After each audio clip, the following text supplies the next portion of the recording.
दुर्दैवाचा दिवस नाना पटोलेच्या आयुष्यातला असं मी त्या ठिकाणी मानतो. आम्ही पत्र 7 जागेंचा पाठिंबा दिल्यानंतर काँग्रेसच्या वरिष्ठ नेत्याने 2 मतदारसंघ पाठिंबा द्या म्हणून असणारं कळवलं. कोल्हापूर आणि नागपूर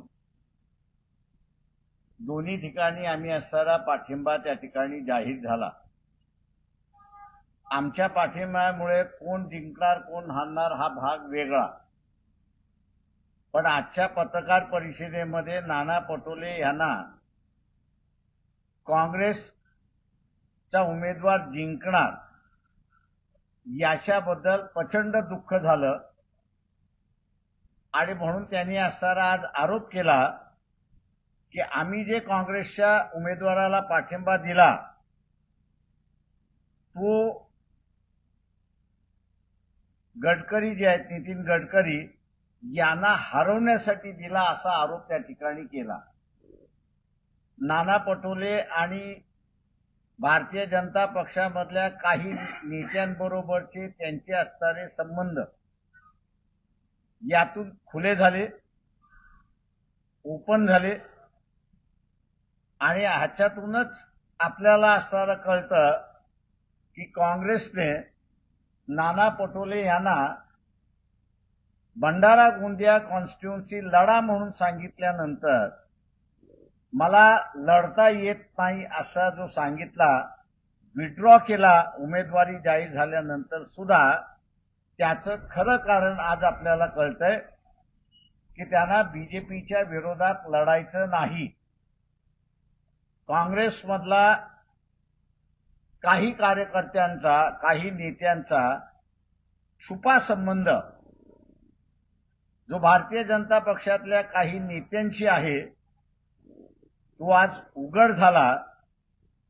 अध्यक्ष असूनही की आपला उमेदवार जिंकेल याच्या आनंदापेक्षा गडकरी हारतील, नितीन गडकरी हारतील याचं दुःख त्यांना झालं आणि त्यांच्या पक्षाच्या नेत्याने आम्हाला सांगितल्यानंतर आता ते खोटा आरोप करत बसलेले आहेत की आम्ही नितीन गडकरींना पाठिंबा जो दिला तो देवेंद्र फडणवीसच्या सांगण्यावरनं दिला. काँग्रेस पक्षामध्ये अध्यक्षांवरती किती विश्वास आहे तो याच्यावरूनच दिसतोय आणि म्हणून काँग्रेसमधल्या वरिष्ठ नेत्याने डायरेक्टली आम्हाला असणारं त्या ठिकाणी कम्युनिकेट केलं. त्याचं आम्ही दिलेल्या शब्दाप्रमाणे आम्ही असणारं पाळलं. त्याचं असणारं दुःख नाना पटोलेंना झालेलं आहे आणि म्हणून आता ते वंचितवरती त्या ठिकाणी टीका करतात आहे. नाना पटोले यांचं आणि भारतीय जनता पक्षाचं नातं आणि त्यातल्या काही नेत्यांचं नातं चव्हाट्यावरती आलेलं आहे. एवढंच फक्त सामान्य माणसाने लक्षात घ्यावं आणि म्हणून वंचित बहुजन आघाडीला महाविकास आघाडीमध्ये का घेऊ नये. वारंवार जे असणारं नाना पटोलेंचं जे वक्तव्य होतं त्यावरनं आता स्पष्ट झालंय की वंचित बहुजन आघाडी महाविकास आघाडीमध्ये गेली असती तर काँग्रेस बीजेपीतले अनेक नेते हारले असते आणि ते नाना पटोलेंना नको होतं म्हणून वंचित बहुजन आघाडीला बाहेर ठेवण्यात आलं अशी परिस्थिती आहे. माझं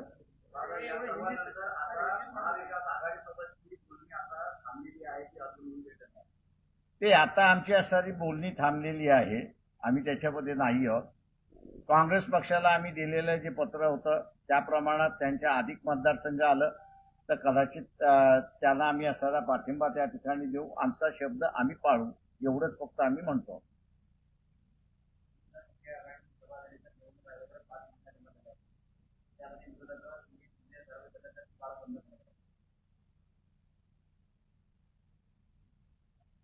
ही मागणी बरोबर आहे आजच्या कालावधीमध्ये, कारण काय सरकारच्या हातातला निर्णय घेण्याचं प्रोसेस थांबलेली आहे. त्याच्यामुळे असणारं ती मागणी योग्य असं मी त्या ठिकाणी मानतोय.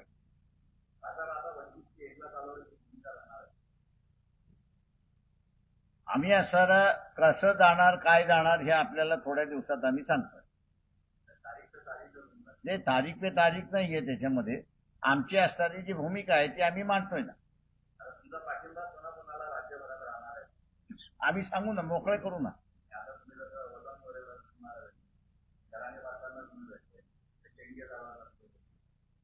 आम्ही कसं म्हणालोय की आमच्या पुढचा जो टार्गेट आहे ते टार्गेट असणारं बीजेपी हरवणं हा टार्गेट आहे. आता उदाहरण द्यायचं, नाना पटोलेने जे उमेदवार फायनल केलेले आहेत, विशेष करून नांदेडमधला उमेदवार काँग्रेस पक्षाचा, दुर्दैवाने कोणाच्या तरी मेडिकल संदर्भात बोलावं लागतंय. आम्ही बोलणार नव्हतो, पण आता बोलावं लागतंय की हे उमेदवार आठवड्यातून 3 दिवस डायलिसिसवरती आहेत. याचाच अर्थ ते फिरू शकत नाहीत अशी परिस्थिती आहे. तिथे नाना पटोलेने सांगावं मॅच फिक्सिंग अशोक चव्हाणाबरोबर झाली की नाही. अशा अनेक ठिकाणच्या होणार आहेत आणि म्हणून आम्हाला बीजेपी डिफीट करायचं असेल तर योग्य ठिकाणी योग्य भूमिका आम्ही घेणार असं आम्ही ठरवलेलं आहे.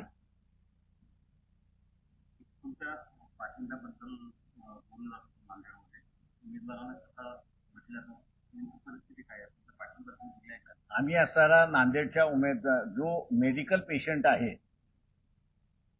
त्याला पाठिंबा देण्याचा प्रश्न उद्भवत नाही जोपर्यंत आम्हाला काँग्रेस पक्षाचे वरिष्ठ लोक सांगत नाहीत तोपर्यंत. आणि त्याच्यामुळे हा पाठिंबा जो आहे त्यांनी स्वतःहूनच प्रेसला जाहीर केले अशी परिस्थिती आहे. नाना पटोले भाषा बोलतायत की चिफ नेमकं कोण आहे? त्यांनाच आपण विचारलं तर अधिक बरं होईल. कारण कुठल्याही पक्षाला एखाद्या दुसऱ्या पक्षाने पाठिंबा दिला. मी सकाळी नागपूरला होतो. मला असणारं उमेदवाराचं वक्तव्य त्या ठिकाणी दाखवण्यात आलं की वंचित बहुजन आघाडीमुळे नागपूरचा काँग्रेसचा उमेदवार असं म्हणतोय की माझ्या मतामध्ये 2 लाखाची भर झाली आणि माझी परिस्थिती आता भक्कम झालेली आहे. हे उमेदवार म्हणतात आहेत. आणि दुसऱ्या बाजूला काँग्रेस पक्षाचे महाराष्ट्राचे अध्यक्ष आपण पाहिले तर त्यांना दुःख होतंय की त्यांचा उमेदवार स्ट्रॉंग झालाय आणि भारतीय जनता पक्षाचे नितीन गडकरी पडतायत याच्याबद्दल त्यांची खंत व्यक्त केली. तेव्हा नाना पटोले नेमके कुणाचे, काँग्रेसचे की नितीन गडकरी, हा प्रश्न आता उपस्थित राहिलेला आहे. वंचित आणि प्रकाश आंबेडकरांच्या विरोधात नाना पटोले आणि संजय राऊत यांच्या दोघांची मिलीभगत आहे किंवा त्यांची दोघांची युती मला त्याच्याबद्दल काही बोलता येणार नाही.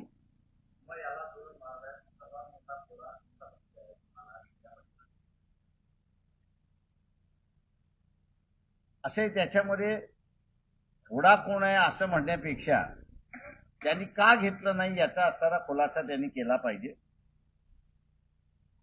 आज असणारं तुमच्याच माध्यमातून आम्हाला सांगितलं जातंय की आम्ही 10 जागा देतोय, 11 जागा देतोय, पण प्रत्यक्षामध्ये आम्ही ज्यावेळेस बसलो होतो त्यावेळेस असताना अकोला सोडली तर 2 जागेंची ऑफर होती अशी परिस्थिती आहे. माझं म्हणणं असं आहे की आजच्या नाना पटोलेंच्या स्टेटमेंटमधनं दूध का दूध पाणी का पाणी हे आता खरं आलेलं आहे की काही पक्षातले नेते हे अंदरून बीजेपीशी संबंधित आहेत आणि त्यांच्यासाठी ऑपरेट करता आहेत हे आता स्पष्ट झालेलं आहे. काँग्रेस पक्षाच्या नेत्याने याच्याकडे गांभीर्याने बघावं असं माझं आव्हान आहे त्यांना. संजय राऊत आणि नाना पटोले या 2 गंगाधर मधला खरा शक्तिमान कोण आहे हे मला माहित नाही. सरळ आहे, आपला उमेदवार जिंकतोय त्याचा आनंद नाही, नितीन गडकरी हारतोय त्याचं दुःख आहे.